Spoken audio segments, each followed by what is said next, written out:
وہ ان سیلیبریٹیز کے گھر میں، وہ ان کروڑپتیوں اور اربپتیوں کے گھر میں پرورش پاتا ہے. تو جس نے اس کو جنم دیا تھا وہ لونڈی تھی، اور جس نے جنم پایا ہے وہ آقا ہے. تو اس وقت ہماری سامنے یہ چیز ہمیں نظر آ رہی ہے.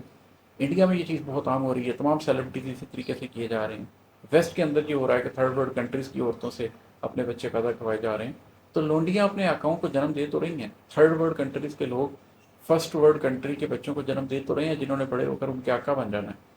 تو اگر آپ اس کی اس انٹرپریٹیشن کو دیکھیں تو یہ انٹرپریٹیشن پوری ہو چکی ہے، ایسا ہی ہوا ہے. اور اگر آپ اس کی دوسری انٹرپریٹیشن دیکھیں کہ ایک نسل تھی جو کہ غلام تھی، لیکن پھر پوری دنیا کے اندر ڈکلیئر کر دیا گیا کہ آج کے بعد غلامی ختم کر دی گئی. یہ اسی صدی میں ہوئے. اور اس کے بعد وہ ماں باپ تو غلام تھے، ماں تو لونڈی تھی، لیکن اس نے جس بچے کو جنم دیا وہ آزاد تھا.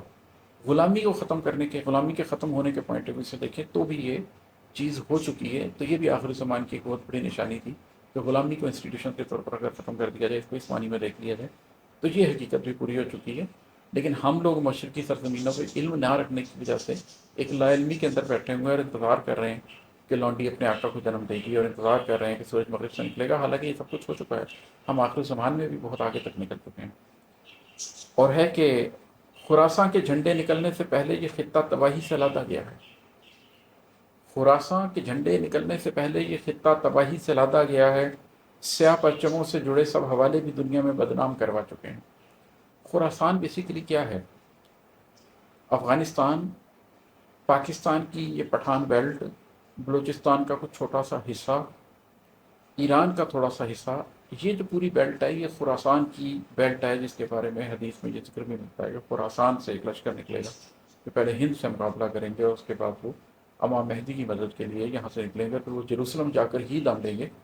جب وہ انڈو پاک سے چلیں گے، ہندوستان سے چلیں گے، تو جیروسلم تک سیدھے جائیں گے. لیکن پچھلے 25-30 سال میں جس طریقے سے وہاں پہلے ایک آرٹیفیشل جہاد کروایا گیا، پھر اس جہاد کے بعد ان کو دہشت گرد ڈکلیئر کر دیا گیا، پھر سیاہ پرچم لے کر جو لوگ نکلے ان کے ساتھ جو تورا بورا میں سلوک کیا گیا، اس کے بعد جس طریقے سے ایک پورا دہشت گردی کا منظرنامہ کھینچا، اور ہم لوگ خود بھی یہ کہنے سے مجبور ہو گئے کہ یہاں پر جو کچھ ہو رہا ہے وہ قابل برداشت نہیں ہے اور اس کو کسی طریقے سے ختم کیے جانے کی ضرورت ہے. اس پوری بات کا نتیجہ یہ نکلا کہ خراسان کے اندر سے کالے جھنڈے لے کے نکلنے والے جو لوگ ہیں ان کو مکمل طور پر بدنام کر چکے ہیں. ایک حقیقی ریولوشن کے آنے سے پہلے اتنی ساری آرٹیفیشل ریولوشن، اتنی ساری پلانڈ ریولوشن، اتنی ساری غلط ریولوشنز کریٹ کی جا چکی ہیں کہ جب حقیقی ریولوشن اٹھے تو اس حقیقی ریولوشن کو سارے غلط سمجھیں، اس کو کوئی حقیقت نہ سمجھے، اس کے اندر جتنی کنفیوژن کریٹ کی جا سکتی تھی کہ وہ کر دی گئی ہے.